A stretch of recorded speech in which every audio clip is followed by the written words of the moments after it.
ओम नमः शिवाय। जिस प्रकार इस ब्रह्मांड का न कोई अंत है और न ही कोई शुरुआत, उसी प्रकार शिव अनादि हैं। संपूर्ण ब्रह्मांड शिव के अंदर समाया हुआ है। आइए श्रवण करते हैं सोमवार व्रत कथा। प्राचीन काल की बात है।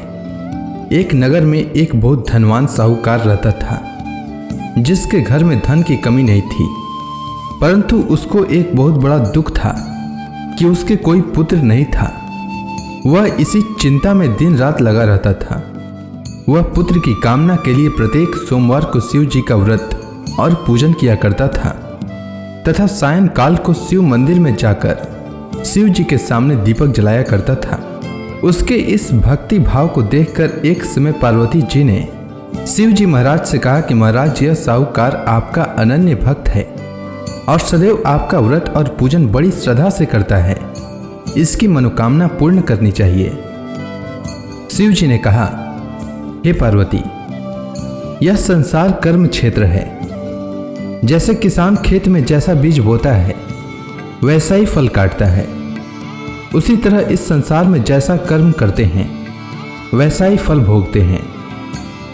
पार्वती जी ने अत्यंत आग्रह से कहा, महाराज, जब यह आपका अनन्य भक्त है और इसको अगर किसी प्रकार का दुख है तो उसको अवश्य दूर करना चाहिए, क्योंकि आप सदैव अपने भक्तों पर दयालु होते हैं और उनके दुखों को दूर करते हैं। यदि आप ऐसा नहीं करेंगे तो मनुष्य आपकी सेवा तथा व्रत क्यों करेंगे।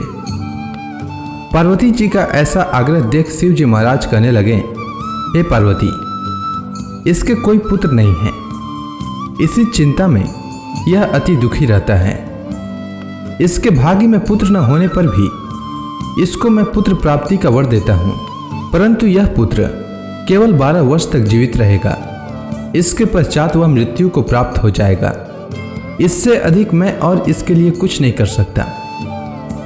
यह सब बातें साहूकार सुन रहा था। इससे उसको न तो कुछ प्रसन्नता हुई और न ही कुछ दुख हुआ।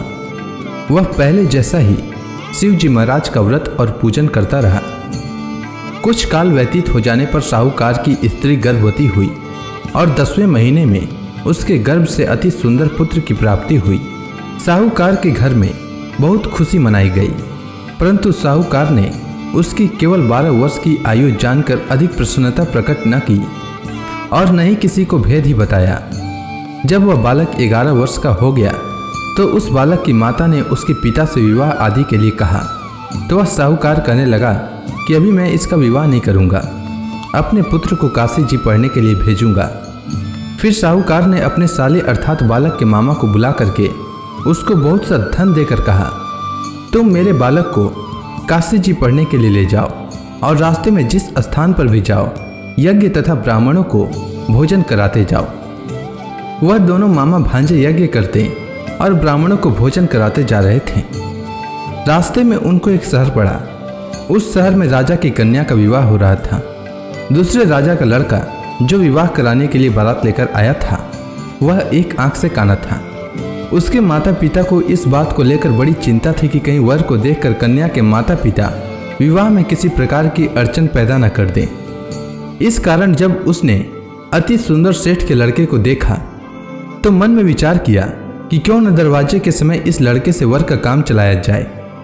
ऐसा विचार कर वर के पिता ने उस लड़के और मामा से बात की तो वे राजी हो गए। फिर उस लड़के को वर के कपड़े पहनाकर तथा घोड़ी पर चढ़ाकर दरवाजे पर ले गए और सब कार्य प्रसन्नता से पूर्ण हो गया।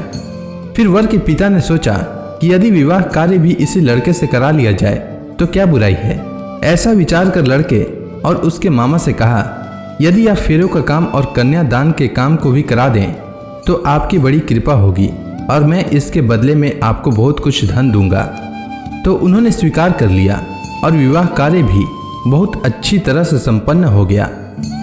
परंतु जिस समय लड़का जाने लगा तो उसने राजकुमारी की चुंदड़ी के पल्ले पर लिख दिया कि तेरा विवाह तो मेरे साथ हुआ है, परंतु जिस राजकुमार के साथ तुमको भेजेंगे वह एक आंख से काना है और मैं काशी जी पढ़ने जा रहा हूँ। लड़के के जाने के पश्चात उस राजकुमारी ने जब अपनी चुंदड़ी पर ऐसा लिखा हुआ पाया तो तो उसने राजकुमार के साथ जाने से मना कर दिया और कहा कि वह मेरा पति नहीं है, मेरा विवाह इसके साथ नहीं हुआ है, वह तो काशी जी पढ़ने के लिए गया है। राजकुमारी के माता पिता ने अपनी कन्या को विदा नहीं किया और बारात वापस चली गई। उधर सेठ का लड़का और उसका मामा काशी जी पहुंच गए। वहां जाकर उन्होंने यज्ञ करना और लड़के ने पढ़ना शुरू कर दिया। जब लड़के की आयु 12 वर्ष की हो गई तो उस दिन उन्होंने यज्ञ रचा रखा था कि लड़के ने अपने मामा से कहा कि मामा जी आज मेरी तबीयत कुछ ठीक नहीं है। तब मामा ने कहा कि अंदर जाओ और सो जाओ। लड़का अंदर जाकर सो गया और थोड़ी देर में उसके प्राण निकल गए। जब उसके मामा ने आकर देखा कि वह मुर्दा पड़ा है तो उसको बड़ा दुख हुआ और उसने सोचा कि अगर मैं अभी रोना पीटना मचा दूंगा तो यज्ञ का कार्य अधूरा रह जाएगा। अतः उसने जल्दी से यज्ञ का कार्य समाप्त कर ब्राह्मणों के जाने के बाद रोना पीटना आरंभ किया। संयोगवश उसी समय शिव पार्वती जी उधर से जा रहे थे। जब उन्होंने जोर जोर से रोने की आवाज़ सुनी तो पार्वती जी कहने लगी कि महाराज कोई दुखिया रो रहा है, उसके कष्ट को दूर कीजिए। जब शिव पार्वती ने पास जाकर देखा तो वहां एक लड़का मुर्दा पड़ा था। पार्वती जी कहने लगी कि महाराज यह तो उसी सेठ का लड़का है जो आपके वरदान से हुआ था। हे महाराज, इस बालक को और आयु दीजिए, नहीं तो इसके माता पिता तड़प तड़प कर मर जाएंगे। पार्वती जी के बार बार आग्रह करने पर शिव जी ने उसको जीवन वरदान दिया और शिव जी महाराज की कृपा से लड़का जीवित हो गया। शिव जी और पार्वती जी कैलाश पर्वत पर चले गए। तब वह लड़का और मामा उसी प्रकार यज्ञ करते तथा ब्राह्मणों को भोजन कराते हुए अपने घर की ओर चल पड़े। रास्ते में उसी शहर में आए जहां उसका विवाह हुआ था। वहां पर आकर उन्होंने यज्ञ आरंभ कर दिया तो उस लड़के के ससुर ने उसको पहचान लिया और अपने महल में ले जाकर उसकी बड़ी खातिर की। साथ ही बहुत से दास दासियों सहित आदरपूर्वक लड़की और जमाई को विदा किया। जब वह अपने शहर के निकट आए तो मामा ने कहा कि मैं पहले तुम्हारे घर जाकर खबर कर देता हूँ। जब उस लड़के का मामा घर पहुंचा तो लड़के के माता पिता घर की छत पर बैठे थे और यह प्रण कर रखा था कि यदि हमारा पुत्र सकुशल लौट आया तो हम राजी खुशी नीचे आ जाएंगे, नहीं तो छत से गिरकर अपने प्राण खो देंगे। इतने में उस लड़के के मामा ने आकर यह समाचार दिया कि आपका पुत्र आ गया है, तो उनको विश्वास नहीं हुआ। तब उसके मामा ने शपथ पूर्वक कहा कि आपका पुत्र अपनी स्त्री के साथ बहुत सारा धन लेकर आया है। तो सेठ ने आनंद के साथ उसका स्वागत किया और बड़ी प्रसन्नता के साथ रहने लगे। इसी प्रकार से जो कोई भी सोमवार के व्रत को धारण करता है अथवा इस कथा को पढ़ता या सुनता है उसकी समस्त मनोकामनाएं पूर्ण होती है।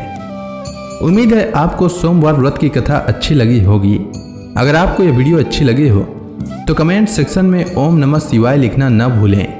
धन्यवाद।